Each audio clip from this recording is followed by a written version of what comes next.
who was talking to a Punjabi Indian in Punjab, and he said to him, "Mr. Singh, how big is your farm?"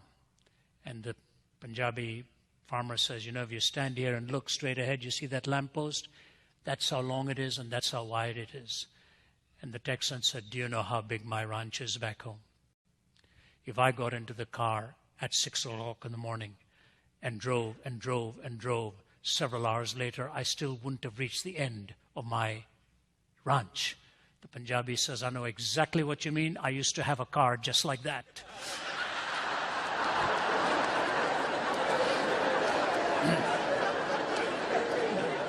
We can brag about how big things are, how long it is. And here's God taking them through this terrain. Imagine in that rugged terrain, with such a vast number, how annoying it must have become after some time to put up with all of the grumbling and all of the complaining. 40 years. Here's the first lesson I want to leave with you. The shortest route is not always the best route, because it can bypass some of life's most important lessons.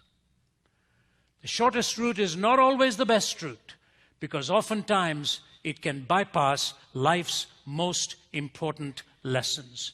And he says, "I took you through all of this wandering." Why? So that you would get to know what was in your heart. One of God's great designs in your life and mine is for us to look at our own hearts and understand who we really are on the inside. Not what people think we are. Not how it looks with the plasticity on the outside and all the makeup that we can have.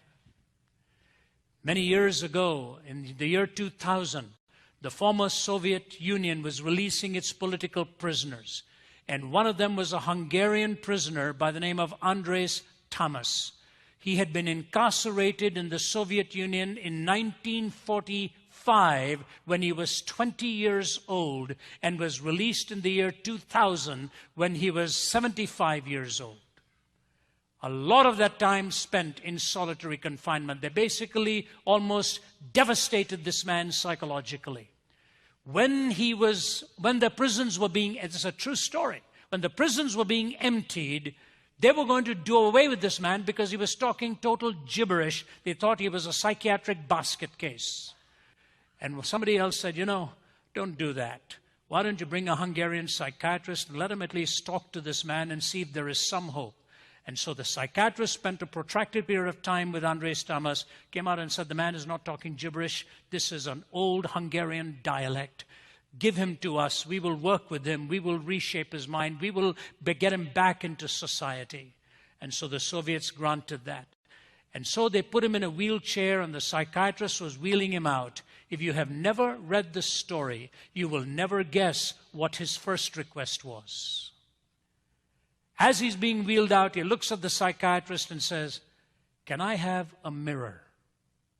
I haven't seen my face in 55 years. Now you figure out you're a strong, determined young man at the age of 20, and the next time you see your face, you're 75.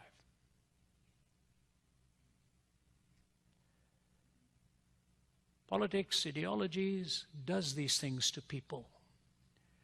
And he could only last a glimpse for no more than a second or two.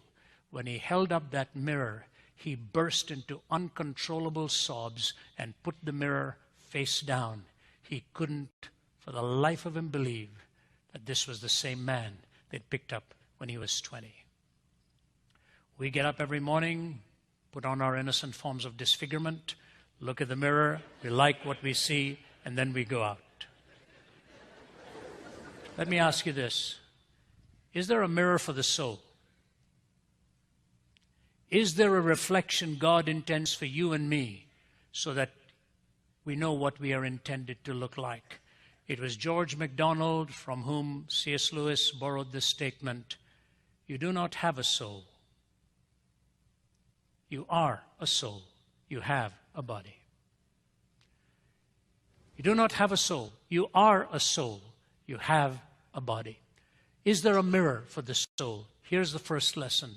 I took you through that wilderness for all these years so that you could see in the humility of your own heart what you really are like. Humility. You know, God alone knows how to humble us without humiliating us and to exalt us without flattering us. God alone knows how to humble us without humiliating us and how to exalt us without flattering us. So said the famed Australian and New Zealand writer E.M. Blakelock many, many decades ago. It's a statement I remember reading in one of his tiny little books and writing it down. And here's the first lesson. God intends you and me to have a humble heart and a humble spirit. Do away with pride. Do away with arrogance. The difference between David and Saul was that David was a man of a humble heart. Saul was an arrogant man who always wanted to look good and powerful in front of the people. Humility. There are two ways to learn humility. Number one is this, to focus on the person of Jesus Christ. The Bible says in Philippians chapter 2, who being in the form of God thought it not robbery to be equal with God, talking about Jesus, but made himself of no reputation and humbled himself, being found in fashion as a man, he became obedient unto death, even the death of the cross. Wherefore God also has exalted him and given to him a name that is above every name, that at the name of Jesus every knee shall bow and every tongue shall confess that Jesus Christ is Lord, to the glory of God the Father, who being in the form of God thought it not robbery to be equal with God, but made himself of no reputation and took upon himself the form of a servant. If the very Son of God can go all the way down to the humiliation of the cross, showing us that he was a humble servant and walked with the ordinary, talked with the needy, found himself with the destitute and the poor and the widow and the fatherless, for whom he placed such value in life. So often he found himself with a common person, and the Bible says the common person heard him gladly. It was the power brokers that were really fighting him. Humility. You learn this emulating capacity by observing our very Lord and how he lived, how he walked, how he died. God also finally exalted him, gave him a name above every name. That's the best way. It's a tough way. I've seen people like that in my walk. I've seen the humble of heart, and every time I've been with people like that, I have walked away just overwhelmed by it all. Just this week, I think, if it was not here, we came here from Indianapolis, I think it would have been somewhere there. Somebody was talking to me about a man that I knew in Calcutta. His name was Mark Buntain. I have some special friends and colleagues from India here tonight as well. They all know who Mark Buntain was. He was known as Saint Mark of Calcutta. Thousands were fed by his congregation every day. One of the humblest human beings you could ever meet. When I was 19, preaching my first 2 or 3 sermons, he was sitting on the platform in his church and gave me the pulpit to preach. I was a nervous wreck standing in front of that people and preaching. It was the second or third time I'd ever stood in front of an audience. And I'll never forget, as I sat down and my whole body literally trembling, but I was glad it was over with, this saint of a man reached out and grabbed my hand and he said, "That was anointed." Anyone who knows Mark Buntain, if you're in the audience, you'll know I have not exaggerated what I have just said to you. An extraordinary human being. And the hallmark of Mark Buntain, his humble heart, his humility. And I call upon you, whoever you are, no matter how successful, God wants you to humble yourself. And when you watch the person of Christ, that humility naturally comes. If you don't come to it that way, I'll tell you, he'll get you there one way or the other. And here's a terrifying statement from Thomas Aquinas. The first time I read this, I didn't like it. I'm not even sure I agreed with it. But the more I've read it, it is chillingly true. Listen to what he says. In order to overcome pride, God punishes certain people by allowing them to fall into sins of the flesh, which though they may actually be less grievous than pride, are outwardly more shameful. From this indeed the gravity of pride is made manifest. For just as a wise physician, in order to cure a worse disease, allows the patient to contract one that is less dangerous, so also the sin of pride is shown to be more grievous by the very fact that as a remedy, God allows men to fall into some other sins. Wow. Do you know what Aquinas is saying? If you don't deal with pride, He'll know how to bring you to that point of dealing with it. That which in culture may be atrocious, though in the eyes of God is actually less grievous than the sin of pride itself. He'll bring you to recognize the grievousness of pride by allowing you to fall into something lesser, where culturally you'll be seen for what your heart and my heart really is. You see this happen time and time again. I think that's why Billy Graham prays a prayer every morning. I heard him say this. Every morning I pray, Lord, please today let me not do that which has taken you, do that which will destroy, that which has taken decades to build. Let me not do today to destroy that which has taken decades to build. Humility of heart and the humbleness of heart. One of my great heroes as a young theological student was John Wesley. I don't know how many of you have read John Wesley's life.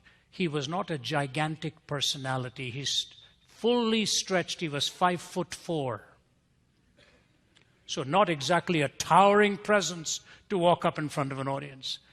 Wesley traveled 250,000 miles by horseback preaching. He preached 40,000 sermons in his life. Compute that. When the famous Oswald J. Smith in Canada was celebrating his 80th year, Billy Graham came to Toronto to preach and talked about the fact that O.J. Smith had preached 12,000 sermons in his life. That's 12,000 in the day of television and radio. John Wesley, 40,000 in the day of horseback, the original version of the Sermon on the Mount. Mount his horse, go and speak. Mount his horse, go and speak. 40,000 sermons, 250,000 miles, worked with 15 different languages, wrote 600 pieces of literature, some of them massive journals. At the age of 83, he was angry with his doctor because his doctor didn't let him preach more than 14 times a week. At the age of 86, in his journal, he writes, laziness is slowly creeping in. There's an increasing tendency to stay in bed after 5:30 in the morning. Now, I've consoled myself by saying he probably went to sleep at 4 in the afternoon. I don't know what time he went to bed. He was one of 19 children raised by Susanna Wesley. Susanna herself was one of 29. I don't know. I wouldn't want that. I wouldn't want to buy their shoes. 19, 29. One day, Susanna looked at John and said this to him. When he said, Mother, how do you define sin? She said, Son, whatever weakens your reasoning, impairs the tenderness of your conscience, obscures your sense of God, or takes away your relish for spiritual things. In short, if anything increases the authority and the power of the flesh over the spirit, that to you, John Wesley, becomes sin, however good it is in itself. So he covers the two great continents, brings in this great evangelical awakening. You go to his home in London. There's a monument at the back there, a tribute to him. And these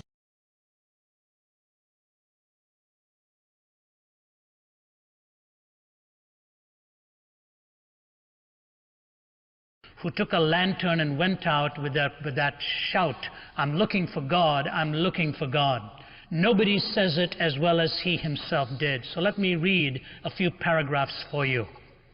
Have you not heard of that madman who lit a lantern in the bright morning hours, ran to the marketplace, and cried incessantly, I'm looking for God, I'm looking for God. As many of those who did not believe in God were standing together there, he excited considerable laughter. Have you lost him then, said one. Did he lose his way like a child, said another. Or is he hiding?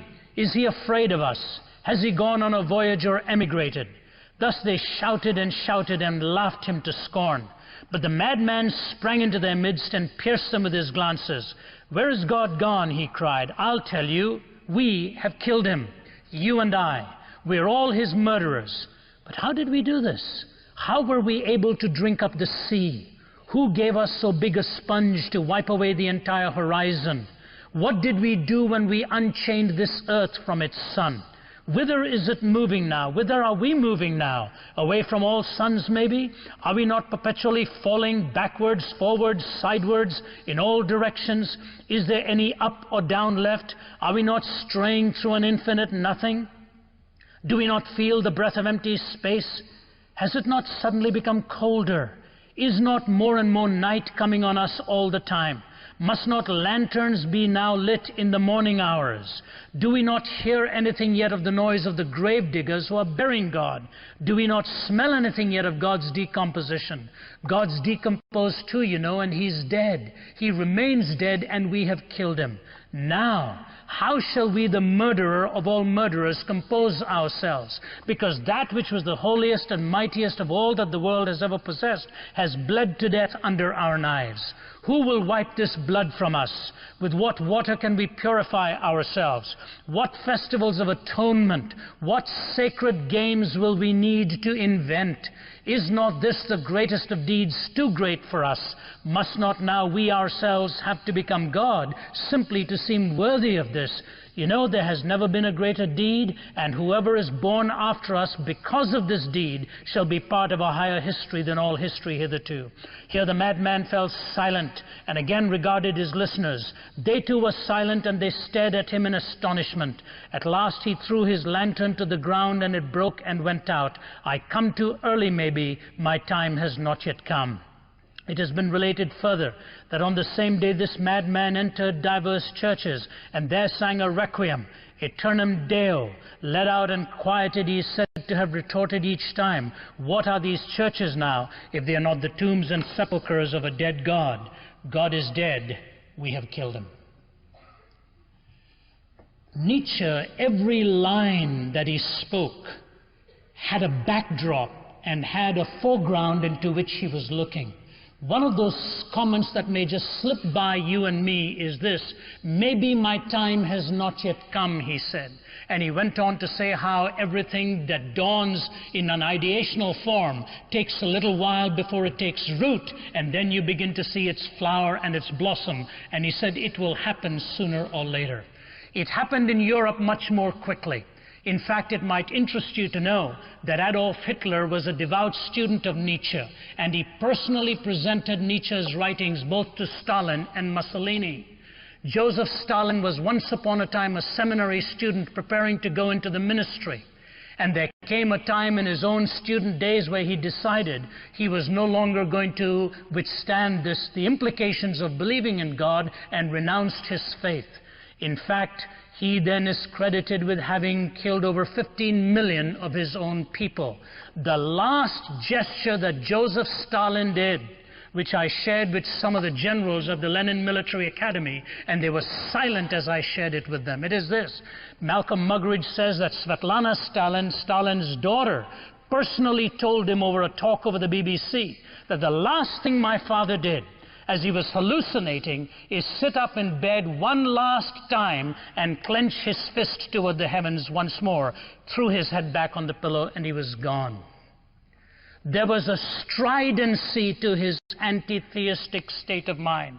And I remember after I finished a lecture at that Lenin Military Academy, as the generals lined up to shake hands with me, and I talked to them on the implications of a godless universe, the lead faculty member grabbed me by the hand, and he said this. He said, Dr. Zacharias, I believe what you have said is probably right, but it's very difficult to change after 70 years of believing a lie.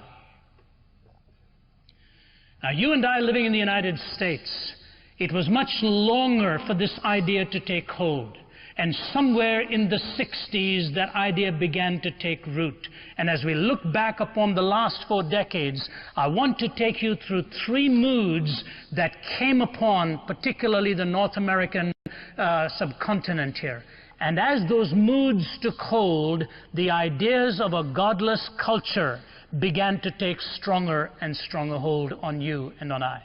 You see, whether we like it or not, please hear me carefully, religion is the essence of culture, and culture is the dress of religion. What you and I believe about the ultimate purpose and meaning of life works itself out into culture. And if religion is at the heart and core of culture, and culture becomes the dress of religion, then what happened in the previous 4 decades is very important for us to understand. 3 ideas began to take root. 3 moods began to take hold. And as I present them, I want you to take a look at this definition of culture and then look at these moods that ended up ultimately decimating the absolute.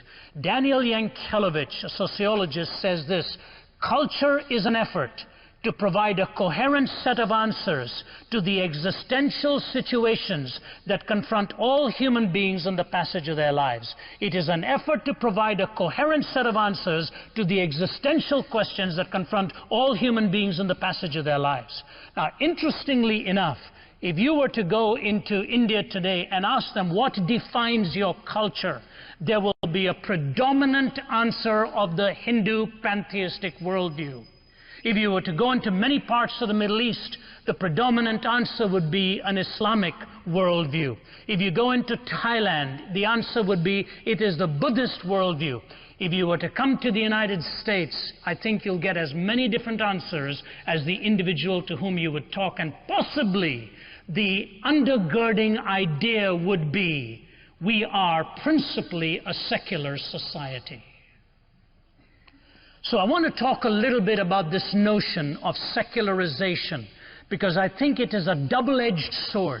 It has valuable help in the kind of culture in which we live, but then that very blade ends up stabbing us when we are looking for some absolute answers to life's most challenging existential questions. The first, therefore, is this idea of secularization, a mood that has taken hold for the last 30 to 40 years. Let me define it. Secularization is the process by which religious ideas, institutions, and interpretations have lost their social significance. May I repeat that? Secularization is a process by which religious ideas, institutions, and interpretations have lost their social significance.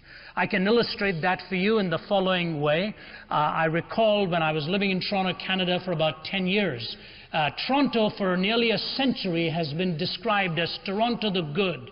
It got that brand in the 1880s when the mayor decided to make it a city with high moral impetus.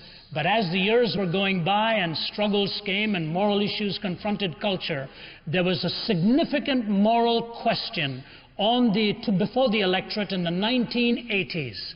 And the man who was running, who was the incumbent at that time, was challenged to deal with this issue in a way that would not take the Canadian ethos down the wrong road. It had to do with certain matters of personal practice and so on.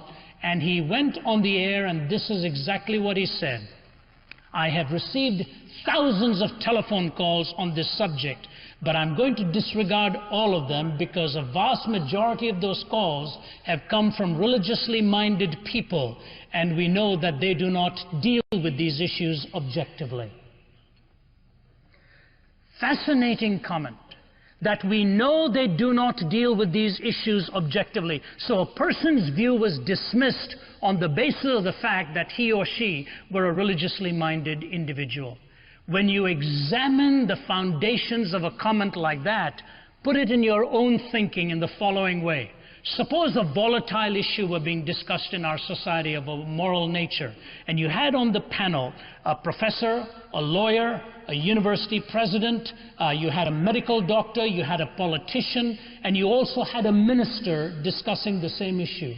Who do you think would be assumed to have the least amount of academic authority on the subject?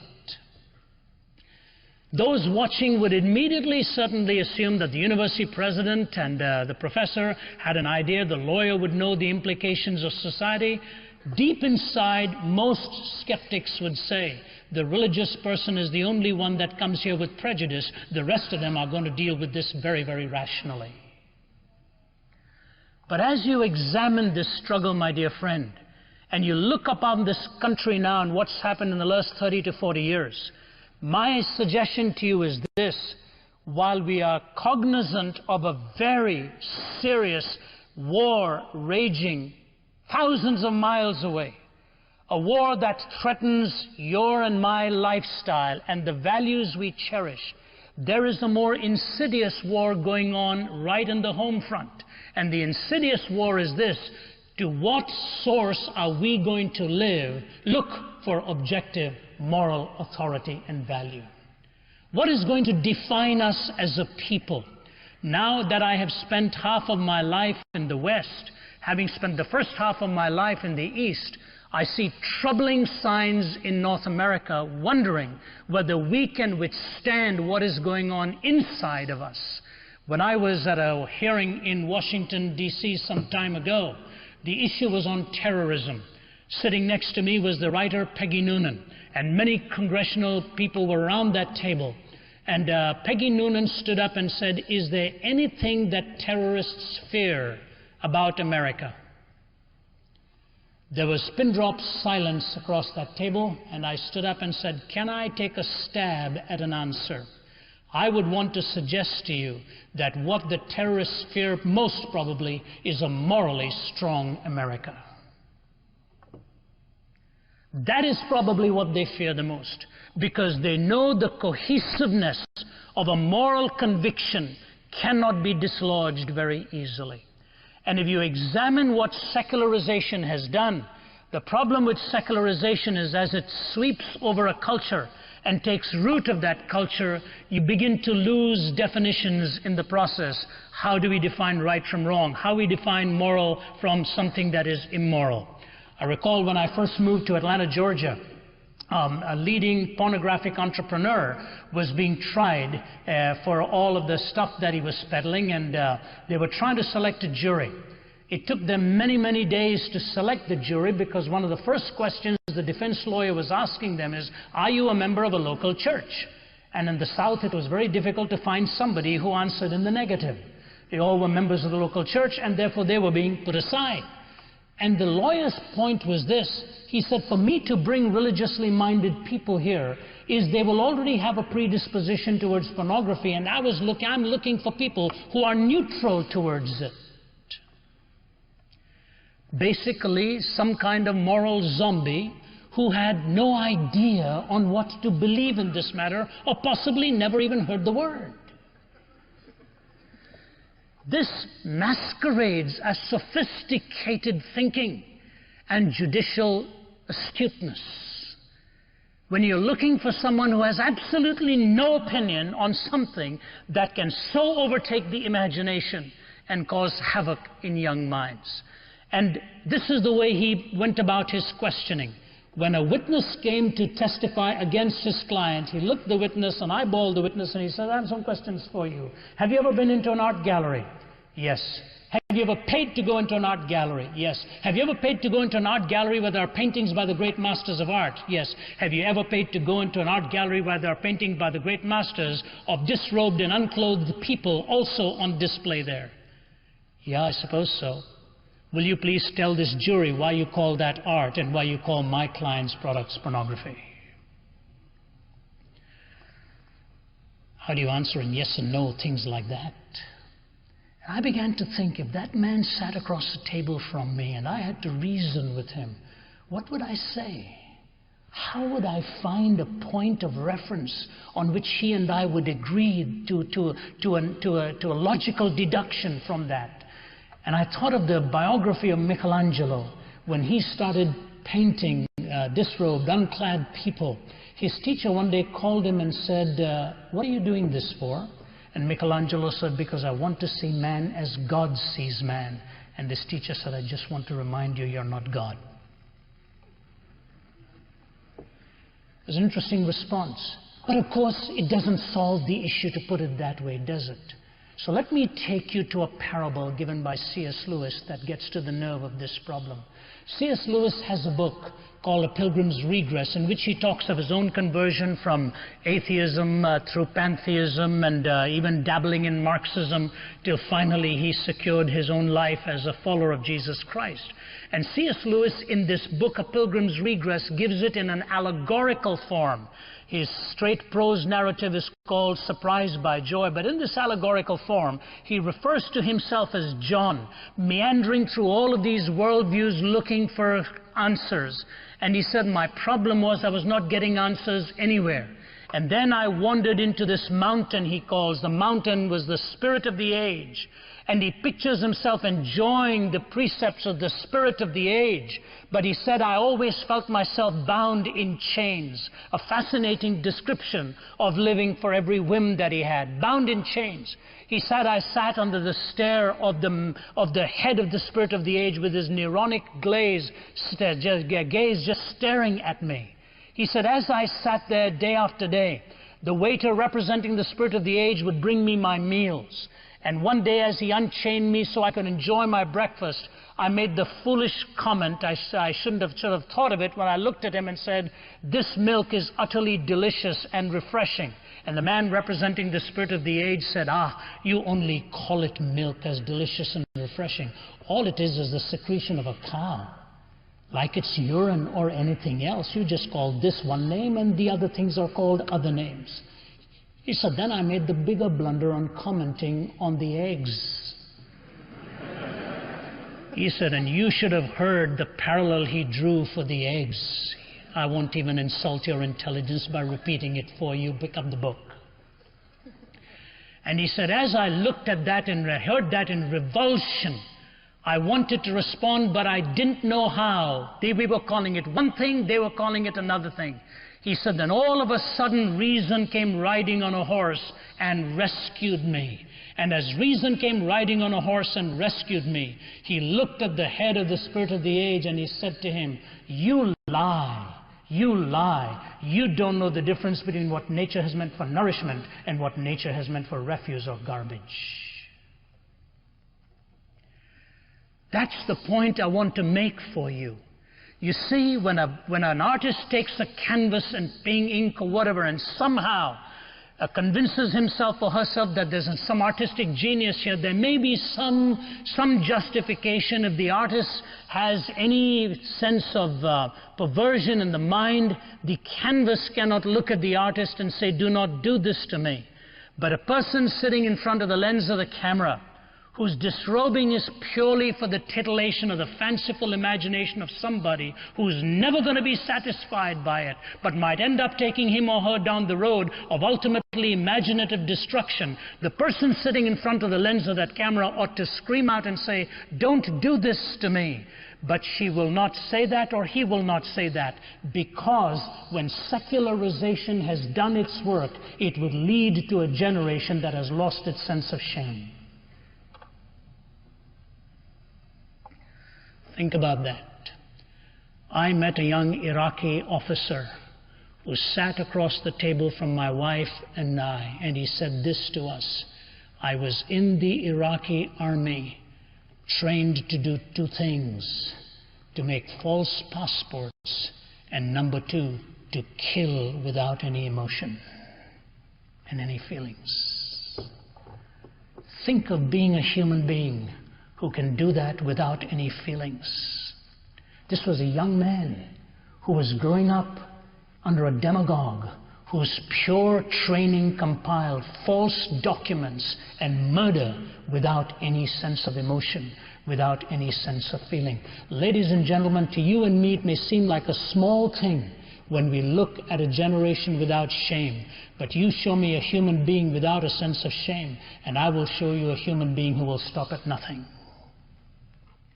And secularization literally comes from the word Latin saeculum, this worldly. There is no transcendent moral order. So we see, number one, secularization leads to no shame. Secondly, quickly, pluralization, where there's a competing number of worldviews available to its members and no one worldview is dominant. A competing number of worldviews available to its members and no one worldview is dominant. If you really want to see pluralization in a classic way expressed culinarily, Walk through Los Angeles, where you can see a Korean's wagon selling kosher tacos in a fast food outlet. Pluralization in culinary expression. Pluralization is a good thing. We must be able to allow contrary views to exist and take them into the marketplace. But if pluralization ends up being relativism, then once again, you are on a course to destruction and error. See, it's not what is Eastern and what is Western. It is what best reflects reality. And to those of you in engineering who think in a linear way, you know very well you daren't fudge with the numbers. It'll get you. There is an exclusionary fact to reality. And the problem today, young men and women, is this: in this terrific age in which you are, find the moral point of reference for your absolutes. There are some things in life you'll find out are either or. You either fall in line by it, or you will bear the consequences. What is an absolute? Have you ever been at a traffic light and your mind is wandering? You've stopped and all of a sudden something next to you is moving and you don't know if that car is moving or you're moving? What's the first thing you do? Go for the brake. After you go for the brake, if you're still not sure whether you're moving or the other person's moving, what do? You look outside at a tree or a building which is stationary to measure your movement by that which doesn't move. What would happen if the trees and the buildings started moving too? That's what's happened in society today. Like the man in Leicester, England, who used to work at a clockmaker store, going to work every day, adjust his watch by a clock outside. One day the clockmaker stopped and said, "I find it fascinating. You adjust your watch every day." He said, "Yes, sir. My watch doesn't work very well. I'm the timekeeper at the factory. I have to ring the bell at 4 o'clock every afternoon and my watch doesn't work very well." The clockmaker says, "I've got some bad news for you. My clock doesn't work very well either. I adjust it by the bell that I hear from the factory every afternoon at 4 o'clock. How do you find an absolute in a relativistic age? I'll make this one comment. I've gone beyond my time, but that's not uncommon for an Easterner. It is this: relativism cannot be true. Cannot. Because when a person makes the statement that all truth is relative, he or she either includes that statement or excludes it. If that statement is included, that all truth is relative, that means that statement is also only relative and not always true. If it excludes the statement, then it is positing an absolute while denying that absolutes actually exist. Relativism simply cannot be true. So when the postmodernist says words do not have any meaning, you have a right to ask him what he meant by that statement.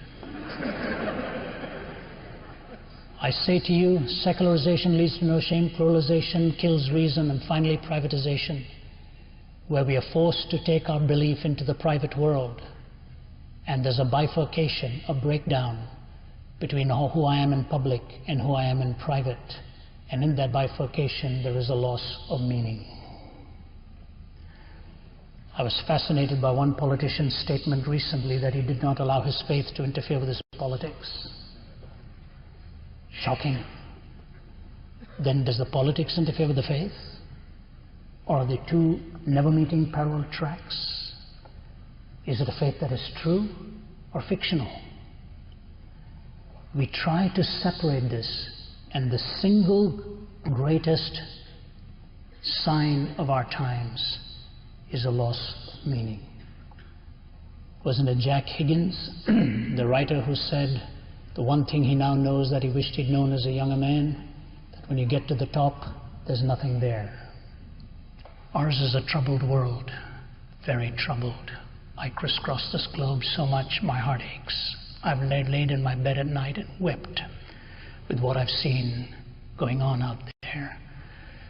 God has given you a unique privilege of being in this land, which was founded on a Judeo-Christian worldview. Islam and pantheism would never have framed a nation like the United States of America. Know what you believe, why you believe it, and know that ultimately transcendent worth is the ultimate worth to every man, woman, and child. No, it is not just this world. It is God we look to.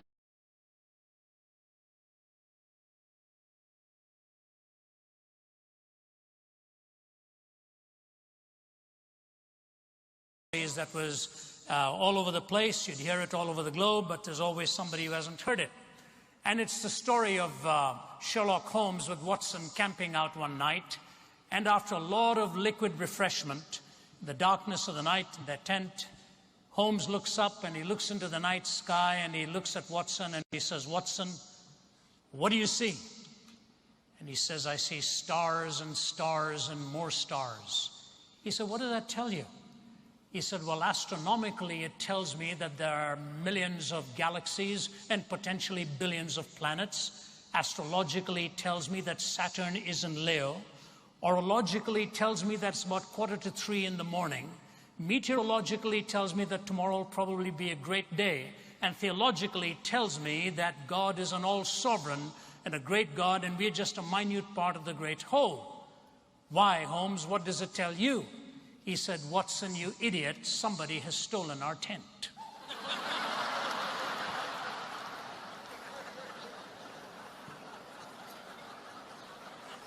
Have you ever thought what the very word university means? It comes from the joining together of unity in diversity, which was the greatest pursuit of the Greek philosophers, to find the ability or the skin or the tent that would pull it all together. And yet here we are now, most of us graduating from pluriversities, with the disciplines sort of running along their own little tracks and not finding out how to connect these disciplines one with the other. When you see this kind of thing, you realize how difficult communication might become. You may have heard the story of this Indian farmer who was talking to a Texan. And the Texan was bragging about his ranch, and so he looks at the Indian farmer and he says, "Mr. Singh, how big is your farm?" And the Indian farmer says, "You know, if you look a little out of the distance, you see that lamppost there?" He says, "Yeah." So "My farm is that long and about that wide. That's about the length and breadth of my farm in Punjab." He says, "Why, what about yours?" He said, "You know something, in Texas?" He said, if I were to get into my car in my ranch at sunrise and keep driving and driving and driving, by about 9 or 10, I still would not have reached the end of my property line."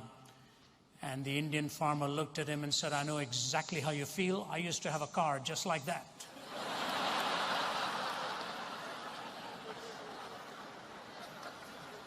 You take all of the disciplines running along their different tracks, try to bring common ground in communication, and it's all right if you're just talking about the dimensions of your farm. But if you're dealing with the very foundational questions of life's essential purpose, then all of a sudden the differences come. Some things are sacralized, some things are desacralized, and these conflicts arise in cultures that are willfully pluralistic. I was in Jerusalem, Israel, not long ago, and 4 young Palestinian men, friends of mine, invited me out for an afternoon to have some tea in one of the restaurants. I arrived there, and one of them looked at me and he said, "Ravi, can I tell you a little story?" He said, "A famous Bible speaker by the name of Brother Andrew was here some time ago. And I was sitting at a table with Brother Andrew and a leading mullah, leading sheikh. And they were very cordially talking to each other. And he said, it was a tense time here. He said the Israelis in some activity had killed about 4 Palestinians. And at the instruction of this particular sheikh, 8 Israelis were ordered killed, and that was carried out.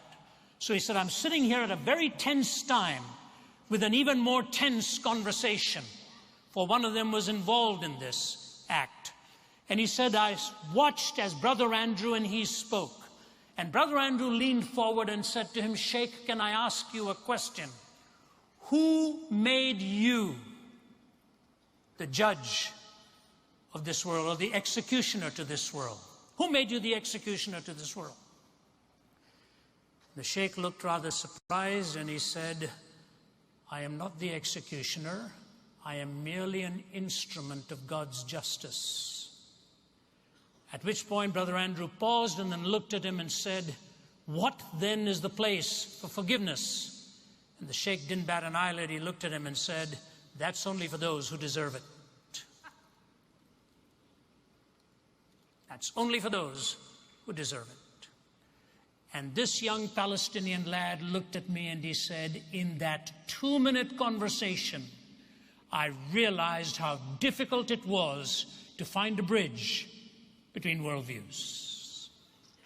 In that 2-minute conversation, I found out how difficult it is. And ladies and gentlemen, even though we may say it lightheartedly and so on, I know there are issues today where one wrong word could completely destroy your future. One misspoken analogy can be taken the wrong way. And so I'm walking through a minefield here, trying to make sure that what I communicate to you, and I'm more of an extemporaneous speaker, and I don't really go to a manuscript to talk, so I hope you'll give me the benefit of the doubt if some word seems errantly spoken to you, and if that happens, I'll be happy to clarify it during the question and answer time. But in our cultural struggles globally, we are dealing with issues of huge dimensions. And the fact that a university setting like this can be a venue to afford a discussion of this nature is a tribute to all of you. And so I want to thank you as a campus, thank you for the organizers, and thank you for those who put in all of the hard work so that even if we disagree, we don't need to be disagreeable. My mother used to say when I was a young lad, once you've cut off a person's nose, there's no point giving them a rose to smell. And so I don't want to cut off any roses and then offer you cut off any noses and then give you a rose to smell. We hope we'll get the terminology right there. In the 1980s, sociologists like Daniel Yankelevich were writing about the cultural shift in dramatic ways. And in one of the leading publications, he was quoting Daniel Bell, the social thinker, and here's the way he defined culture. Culture is the effort to provide a coherent set of answers to the existential questions that confront all human beings in the passages of their lives. Okay? So culture is an effort to find not a disparate set of answers, but a coherent set of answers to the existential questions that confront all of us in the passage of our lives. Then he went on to say this, seeing where we were headed, a genuine cultural revolution then is one that makes a decisive break with the shared meanings of the past, particularly those that relate to the deepest questions of the purpose and the nature of human life. So a cultural revolution is underway when we are making a decisive break from the shared meanings of the past, particularly those deep questions that deal with the very purpose and nature of what human life is all about. So if it's an effort to find a coherent set of answers, and a cultural revolution takes place when we are taking a decisive break from the shared meanings of the past, then you know the more you get to the hard questions, if you calibrate them wrongly at ground level, to use an airplane analogy, if the calibration is wrong at the ground level, then the higher the altitude you fly to, the variance is going to be wider and wider and wider. And it's these culturally shared meanings that are now up for grabs, and the cultural revolution is now into its second or third generation. What was happening? I believe there were three sociological phenomena that was lying beneath the surface. I use this only as a scaffolding now to bring you to the point of what it is I think the deductions really are and wherein lie our answers. Many years ago, one of them wrote it in these words: first, dentistry was painless, then bicycles were chainless, and carriages were horseless, and many laws enforceless. Next, cookery was fireless, telegraphy was wireless, cigars were nicotineless, and coffee caffeineless. Soon oranges were seedless, the putting green was weedless, the proper diet fatless. New motor roads are dustless, the latest steel is rustless, our tennis courts are sodless, our new religion godless. All of a sudden, definitions are taking place without a transcendent perspective of any kind. And the three underlying sociological phenomena were as follows. Number one, the process of secularization. What is the process of secularization? It is the process by which religious ideas, institutions, and interpretations were deemed to have lost their social significance. Where religious ideas, institutions, and interpretations were considered to have lost their social significance. Yes, they could function, but in terms of the hard questions of meaning, essence, and destiny, they were put on the margin and not considered as serious voices in the shifting sands of the Cultural Revolution. How do we even illustrate something like that? Say you were discussing a serious social issue of our time, and you had a panel in front of you on television, and you're watching the program. And you see an academic, you see a psychologist, you see a lawyer, you see a medical practitioner, you see a philosopher of ethics, and you're listening to all that they have to say. You will see a behavioral scientist and so on. And then all of a sudden you come to a pastor and his or her view on the subject. The way the sociological fabric was changing, at the moment the religiously ordained person started to speak on the subject, he or she was assumed at that point to be prejudiced on the subject, as if all the others were completely objective on what they were dealing with. That's precisely what secularization actually meant. That religious ideas, institutions, and interpretations were losing their social significance. When you saw this kind of thing taking place, you began to see what it was that people were actually arguing for or arguing against. The secularization process was described well by British journalist Steve Turner. We believe in Marx, Freud, and Darwin. We believe everything is okay as long as you don't hurt anyone to the best of your definition of hurt and to the best of your definition of knowledge. We believe in sex before, during, and after marriage. We believe in the therapy of sin. We believe that adultery is fun. We believe that taboos are taboo. We believe that everything was getting better despite evidence to the contrary. The evidence had to be investigated, and you could prove anything with evidence. We believe there is something in horoscopes, UFOs, and bent spoons. Jesus was a good man, just like Buddha, Muhammad, and ourselves. He was a good moral teacher, although we think his good morals were basically bad. We believe that all religions are basically the same. At least the ones that we read were. They all believe in love and goodness. They only differed on matters of creation, sin, heaven, hell, God, and salvation. We believe that after death comes the nothing, because when you ask the dead what happens, they say nothing.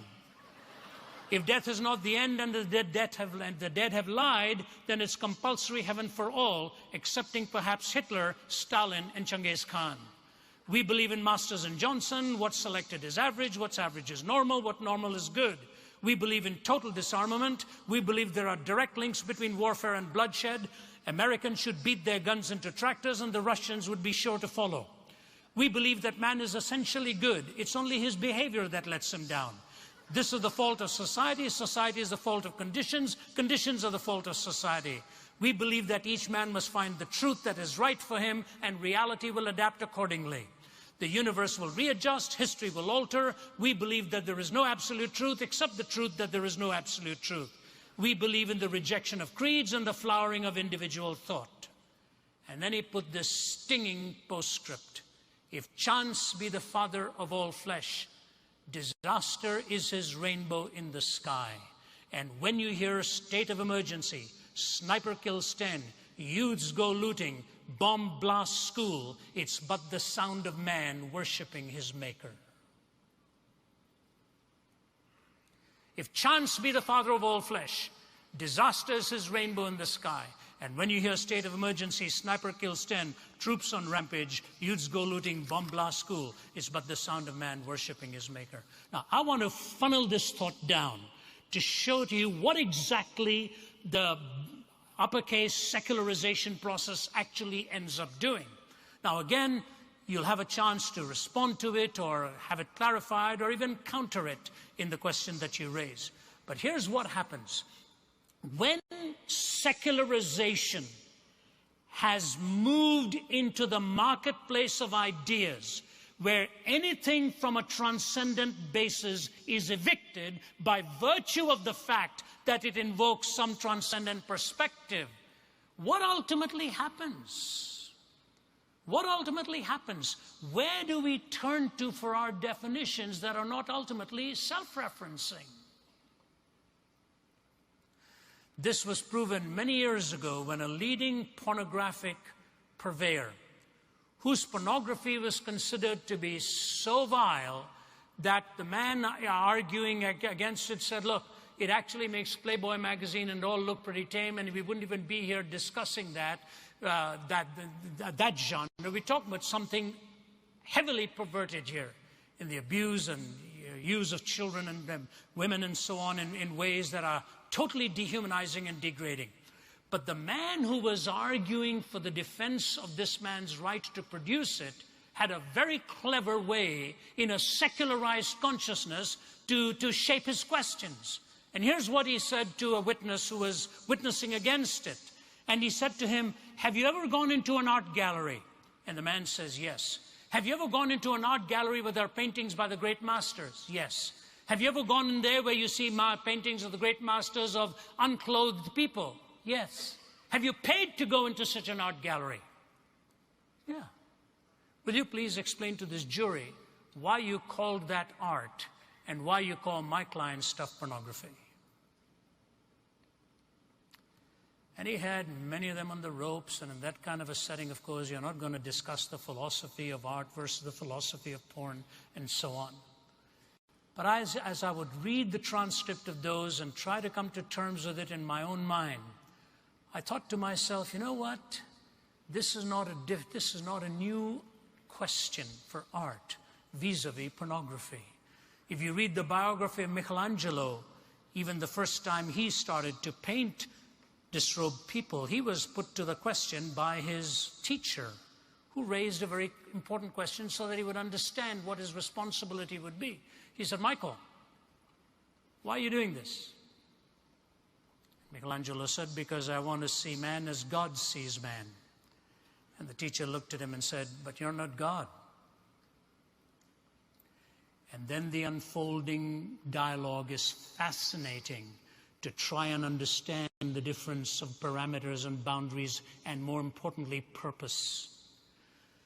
But it reminded me of C.S. Lewis's book, in A Pilgrim's Regress, in which this is an extraordinary conversation. It's a fascinating book, and the reason Lewis portrayed it as a pilgrim's regress rather than his own progressive journey to Christ in his book called Surprised by Joy, he took this in an allegorical form in A Pilgrim's Regress. And the reason he calls it a regress is because on his journey through atheism and pantheism and all of the philosophies that his brilliant mind was wrestling with, and he was faced with why he was turning away from them, he couldn't quite put his finger to the nerve or what it was he was rejecting and why he was rejecting it, but he knew there was something systemically flawed in the worldviews that he was rejecting, until he came to know Jesus Christ. In his testimony said, surprised by joy. And this brilliant Oxford scholar tells the story. Then he took a regressive journey, for he had more explanatory power to why he had rejected some and why he had trusted this particular one. And now in this allegorical journey, he is in the mountain called the Spirit of the Age, where everything goes. But fascinatingly, allegorically, Lewis, who refers to himself as John, pictures himself as handcuffed by the Spirit of the Age. Not free, but bound. A brilliant metaphor of how absolute freedom can actually become a form of bondage in itself. And while he's bound in chains, he's looking at the Neronic stare of he who heads up the spirit of the age. And while he's talking to him, the waiter comes and serves him his breakfast, unbinds him. And young John takes a drink of milk and says, "This is very refreshing." And the man representing the spirit of the age says, "It is it? What do you call it?" He said, "Milk." He said, "It's only the secretion of a cow, isn't it?" He said, "A cow secretes urine, produces milk. What's the difference? Just the secretion of a cow." Young John says he didn't know how to respond to this. And then he made a big mistake on commenting on the tastiness of the eggs. And the waiter says, "You know what an egg is, don't you?" And he proceeds to give it the most debased description. And young John doesn't know how to respond to it. But he says, all of a sudden, after that man has gone, reason comes riding on a horse and rescues me and says to me, looks at the weight of the spirit of the age, and he says, "You lie, because you don't know the difference between what nature is meant for nourishment and what nature is meant for garbage. You don't know the difference between what nature is meant for nourishment and what nature is meant for refuse." Ladies and gentlemen, I would like to think that an average person standing in front of the lens of a camera, whose unclad body is being used by marketers of sensations to trap young minds and lock into their memory banks ideas that will haunt them the rest of their lives, and put at risk not only their hungers, but possibly the very sacredness of their vows and their marriages and so on. I would like to think that somebody who's being paid to do this would stop at a point and say, "Please don't do this to me. Don't do this to me." But you know what happens when secularization has its full run at things like this? It will ultimately cease to have the ability to define distinctives, and could ultimately produce a generation without a sense of shame.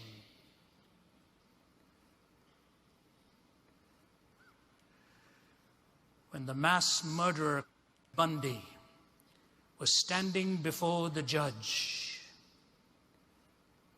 he was asked if he felt any guilt. Do you know what he said? No. No. No. No. No. No. No.